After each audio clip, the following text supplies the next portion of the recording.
Em vào Huế diễn mà ở Sở Văn hóa của Ủy ban và Sở Văn hóa Huế còn mấy các chú lớn còn bảo là giám đốc với phó giám đốc sở còn bảo đây này, Tỳ Bà đánh như thế này này, cũng rất là kiểu như là anh cũng rất là giật mình và ngạc nhiên, và nhưng mà phải như thế này để cho người Huế nhìn thấy là Tỳ Bà là phải như thế này, chứ phải lúc nào ôm vào lúc nào khép nép. Bây giờ thời đại này rồi là mình phải update, mình phải hòa nhập với cộng đồng, mình phải hòa nhập với cái mới, cái dòng chảy mới, thì mình phải Tỳ Bà rất dòng thế này, rock Tỳ Bà. Rock Tỳ Bà mà em nghe mà cũng vui cho anh, nghe thấy mình cảm thấy vui, mình thấy có vui. Và cũng rất là khi mà em học ở trường, bạn em nhé đi xem em ngồi đây, bạn cách em khoảng 3 mét đến khoảng chưa đến 5 mét đâu, ngay trước mặt em không nhận ra em luôn.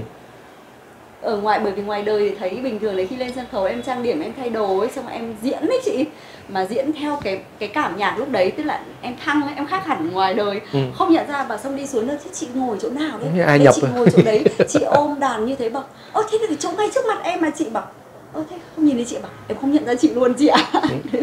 Đấy là bạn mà hàng ngày gặp nhau, nên là rõ ràng là chị ơi, chị diễn ở sân khấu nào em tới xem, đến xem, chủ động đi xem chị, mà đứng ngay trước mặt chị không nhận ra chị luôn.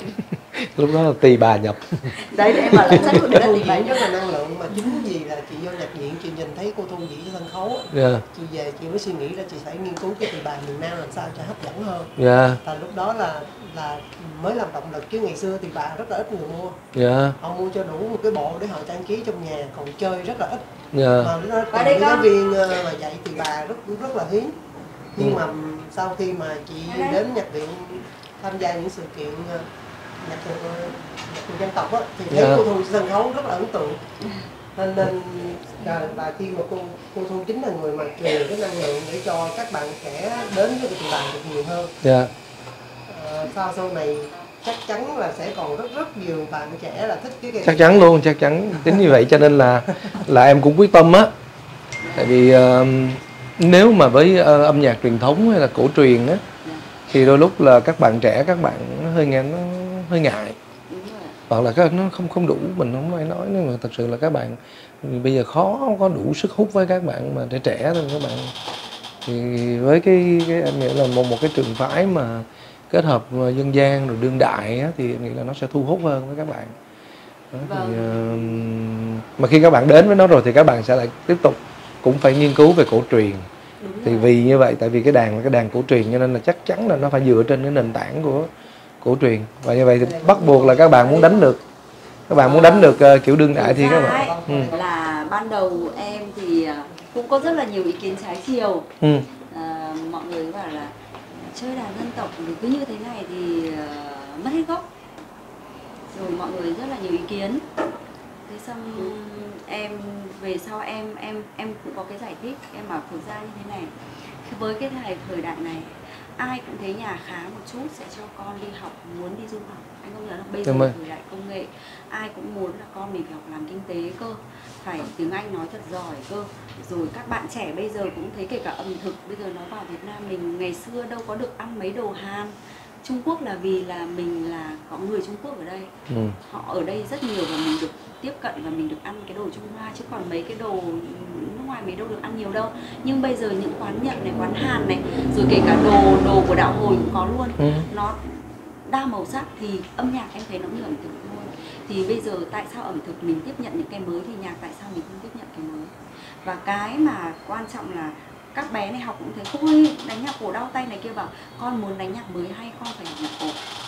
Và em phải nói từ là em dụ nhỏ, mà mọi người bảo như thế này mất gốc rồi, hoàn toàn. Bây giờ các bạn, khi các bạn không thích thì các bạn quay lưng, hoàn toàn có gọi các bạn vào đâu.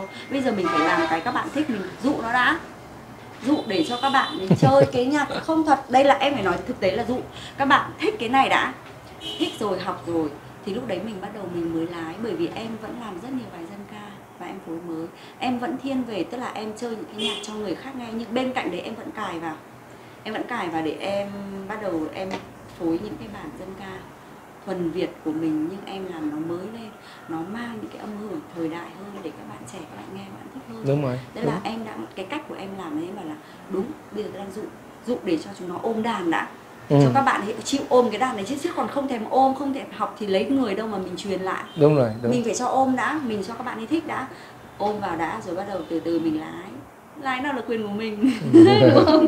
Lúc đấy mình mới lái dần, và trong quá trình học đương nhiên các bạn phải học những cái đó, và các bạn bảo cô ơi đánh bài này hay quá, cô làm nào hay, bảo con phải làm tốt cái kia thì con mới làm được cái này. Đúng rồi. Thì khi muốn làm cái này phải làm cái kia thì bắt buộc các bạn phải học nó thì để, chứ còn thực ra là em thì vậy mình mới bảo tồn được cái truyền thống. Theo cái như em, cá nhân em thì em thấy là cái nhạc truyền thống của mình ấy, nhạc cổ của mình ấy, nó quá hay và tuyệt vời hay. Hay lắm luôn. Và nó khó, vô cùng khó. Phải dùng một cái từ nó là bác học luôn ấy. Bởi vì bây giờ em cứ suy luận đơn giản như thế này, một nghệ sĩ piano trên toàn thế giới, anh nhìn một cái bản nhạc thì ở châu Âu hay châu Á anh đều đánh đúng nốt, đúng không? Không sai một nốt. Nhưng riêng những bản cổ nhạc, nhìn nốt một đằng, tay nó đánh một nẻo. Khác hoàn toàn anh ạ. Có bài cũng không đánh được đâu, phải có thầy truyền. Chính vì thế các cụ ngày xưa vẫn nói là học cái môn này nó phải là truyền khẩu. Cho nên khi mà bây giờ thế hệ bọn em đã kết hợp giữa cái vừa truyền khẩu vừa cả cái hiện đại, để làm sao nó pha trộn vào, để bài bản mình không bị mất, mình có ký âm lại để về sau này như những cái bản cổ nhà các bạn học. Và theo cảm hứng nữa, hôm nay vui thì tôi đánh ngón kiểu này, mai buồn tôi lại đánh ngón kiểu kia. Tất nhiên nó vẫn ra cái màu đấy, nhưng mà chỉ cần lòng bản thôi, thế còn đâu là sẽ đánh theo cảm xúc. Và nhấn nhá cũng thế, cũng là như vậy. Đâm ra là em thấy là thật sự cái này quá khó luôn.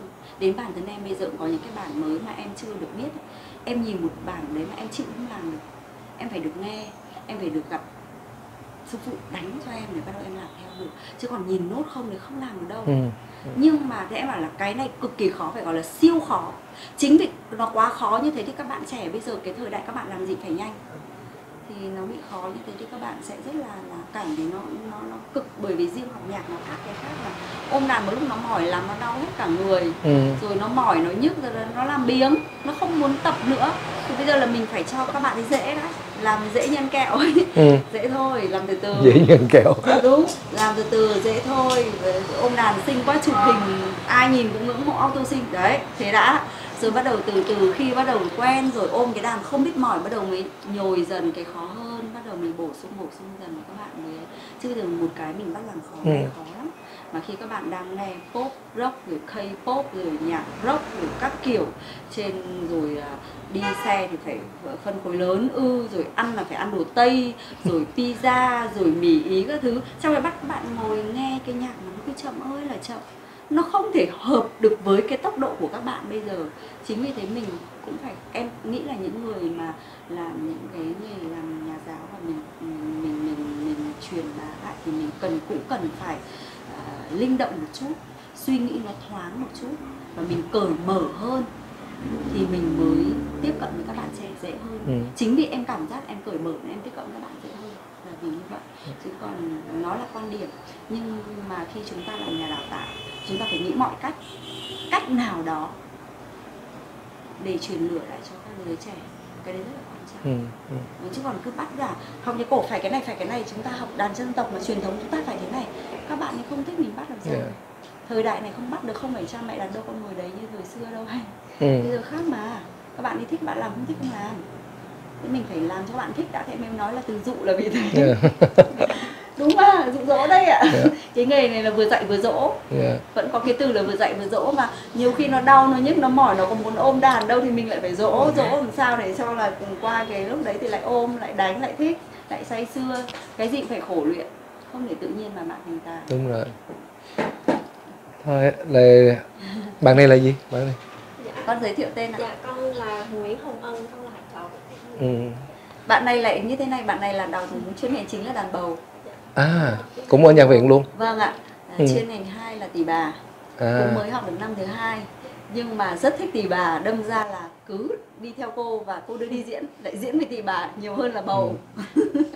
Hồng Ân, Hoàng Trân, Quỳnh Hương. Dạ, đúng rồi ạ. Là ba bạn sẽ tham gia trong chương trình mình luôn, đúng không? Dạ, vâng, đúng rồi, ba bạn này sẽ có mặt tham gia chương trình. Thôi giờ chắc là mời quý vị các bạn nghe một vài bài hit đi. Có đánh được bài nào trẻ trẻ bài trẻ trẻ thì các bạn là em chưa, bây giờ em mới giảng dựng cho các bé những bài để truyền thống. Thì gì? Đấy. Thì bây giờ mình nhá cái bài nhá trống cơm nha. Nhá bài trống cơm. Bài trống cơm. Còn lát bài hit để cô. Bài hit để dành bí mật chứ anh. Bởi vì là cũng mọi người nghe mãi rồi, cũng biết rồi thì hit. Không. Không đủ đàn. Bây giờ hai đứa đưa cô ôm cái này. Cái này nó hết đàn rồi. Chết cha. Cô bắn đắt quá.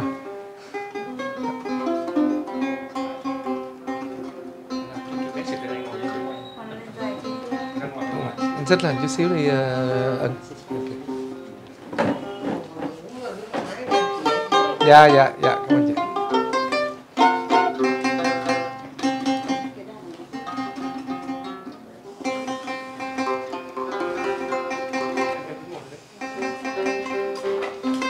Vào đây con phải lô thế nào, bấm cái đàn này, một đàn nó vào một nẻo.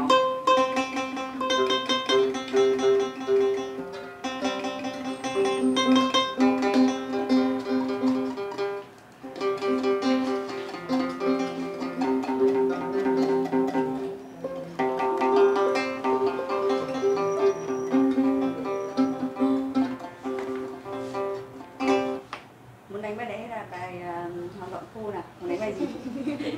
Hai đứa trống cơm hả? Trống cơm bây giờ cô nói lại cấu trúc nhỉ? Đấy hôm nay về để gọi các bé đến để tập mà anh. Không sao. Sẽ đánh một lần này, có vỗ trống nha, có vỗ trống nha. Con chưa nhớ đúng không? Sao cô với cả chân sẽ làm thì con sẽ hát cái Tình bắn trống cơm một đoạn đó nhá. Xong rồi là mình sẽ đến cái phần ca đang ra thì để cô làm cho các con. Xong bắt đầu mình làm một lần trọn vẹn những cái bài nhá. Còn khi cô dựng đông hơn thì cô sẽ dựng theo kiểu khác. Hôm nay mình có 3 người, mình kiểu 3 người nhá.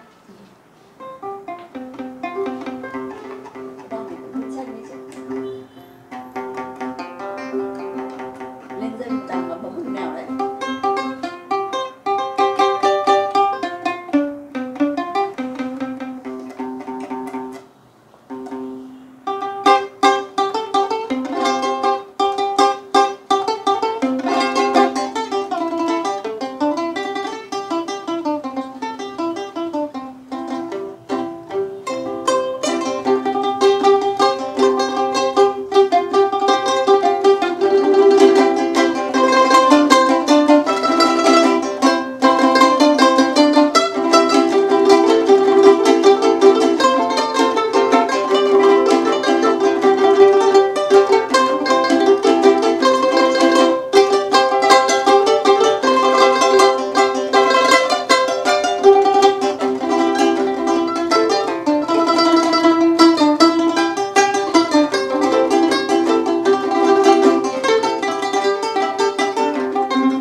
Mới nhá thôi, nghe nổi da gà.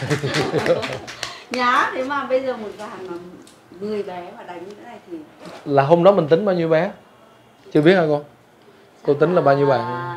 Em đang tính khoảng chắc là khoảng gần 8 đến 10 bé. Ồ. Em sẽ phải dựng chủ thì sẽ có tiết mục này tiết mục kia đúng không cô? Vâng Có tiết mục độc tấu của cô rồi. Có. Với lại cô cũng phải song tấu hay là với một cây khác thôi kia có.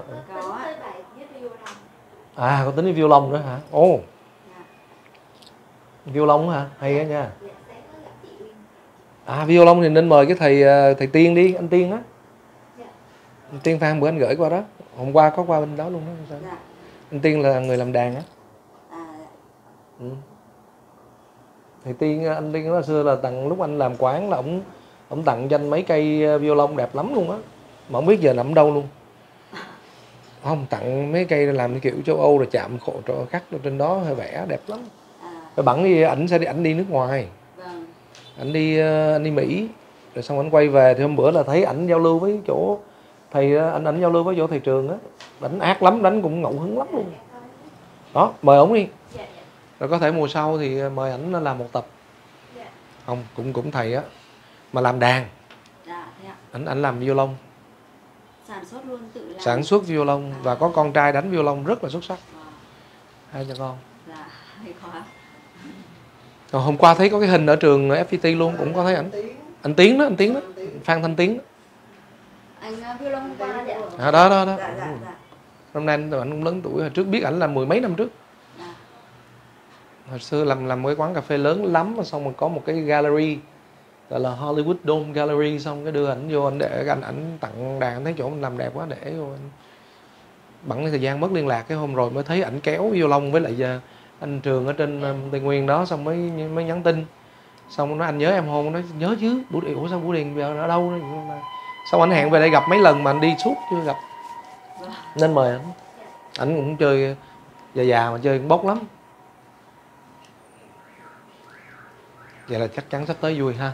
Thôi chắc để tạm biệt quý khán giả thì chắc xin phép cô Thu Nghiêm cho một bài gì hit mà mấy bạn trẻ biết á, xong mấy bạn để comment ủng hộ nha.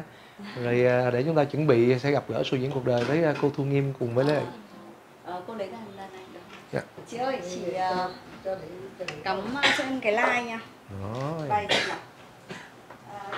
Sinh nha. Ở đây nhỉ? Sinh nha. Trong khi chờ đợi hai bạn đánh đi. Hai đứa con đánh từng bài không? Bài chung phải có cô hả? Hả? Đâu sao đâu, đánh một đoạn thôi cho vui. Con đánh đi. Cầm mic anh ngồi lên quay. Đây là bạn Quỳnh Hương đó. Nãy từ giờ con chưa đánh nên giờ chú bắt con phải đánh để cho trời ơi. Vừa đúng là ôm cây đàn vô một cái. Dạ. Trong khi chờ đợi cô set up. Trời ơi. Ôm cây đàn không mà đã xin rồi chưa nói đánh á. Con cũng không nhớ rõ nữa, nhưng mà lúc đầu vào thì con có thi bài Lời Giặc Mây Trôi, đó là quan họ quan họ Bắc Ninh thì con vào thì con cũng may mắn là con được cô Thu chấm điểm vớt lên cũng đậu luôn. Vớt đậu. Đậu vớt, may là đậu vớt á. Hôm nay con sẽ đánh bài Lời Giặc Mây Trôi. Như cảm ơn cô đã vớt con.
đến này là thế là ăn điểm rồi.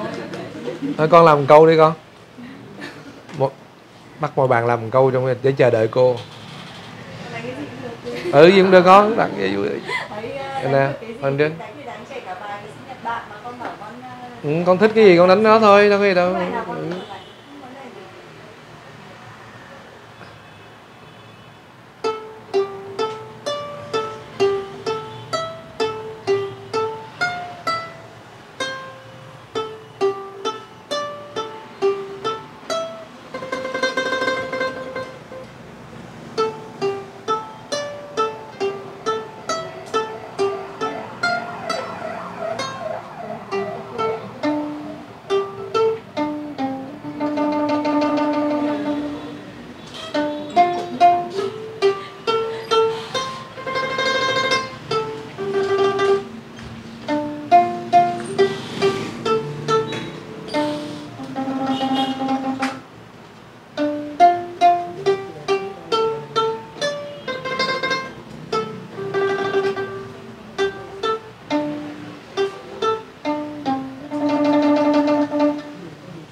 Cảm ơn Hoàng Trân đúng không? Hoàng Trân.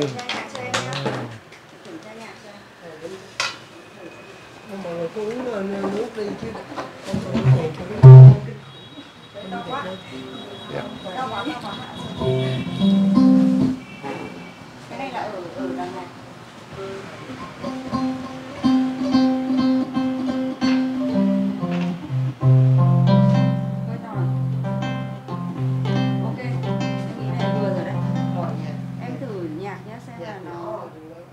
Vâng, nhưng mà để xem nó đã ra.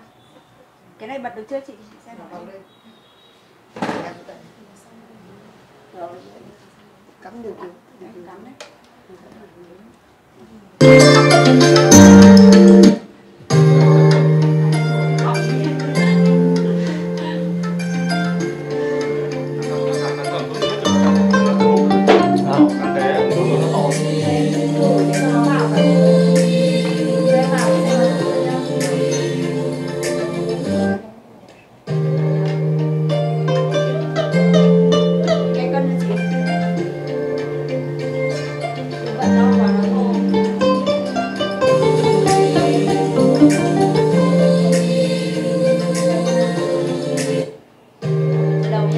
Dạ. Các bạn bài Trích Sinh ạ. Là một bài các bạn sẽ thích của Mỹ Vương. Dạ. Bài gì? Trúc Sinh hả? Dạ.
Như nãy cô Ben hỏi con trai có chơi không? Đây là con trai chơi nào mới vừa chơi xong rồi gửi Hoài An rất là mê cái tỳ bà luôn. Dạ.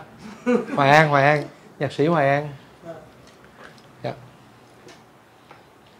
Thôi mọi người uống nước đi nha. Trời ơi, nãy Dạ thôi chắc là mình xin khép lại video này tại đây ha. Và xin được dành tất cả những cái gì mà đặc sắc nhất cho cái chương trình cái đêm show diễn cuộc đời cùng với cô Thu Nghiêm và các học trò đáng yêu của cô. Hôm nay thì nhá chút xíu vậy thôi, chắc là quý vị các bạn mình tin chắc rằng những ai mà chưa từng yêu thích cái bộ môn tỳ bà nói riêng và cái nghệ thuật nhạc cụ truyền thống mình nói chung á, thì ngày hôm nay chắc chắn là tất cả mọi thứ mình tin chắc là sẽ thay đổi. Và cũng mong rằng là ngày càng có nhiều bạn sẽ tham gia cái bộ môn tỳ bà cũng như là nghệ thuật các cái nhạc cụ truyền thống của dân tộc để lưu giữ bản sắc văn hóa của dân tộc Việt Nam. Và mình tin chắc rằng nếu mà chúng ta biết kết hợp giữa truyền thống và đương đại thì chắc chắn là với cái kho tàng văn hóa, cái kho tàng âm nhạc của dân tộc Việt Nam mình dư sức để chúng ta khẳng định trên cái bản đồ âm nhạc thế giới. Xin chào tạm biệt tất cả quý vị các bạn. Cảm ơn cô. Em cảm ơn anh.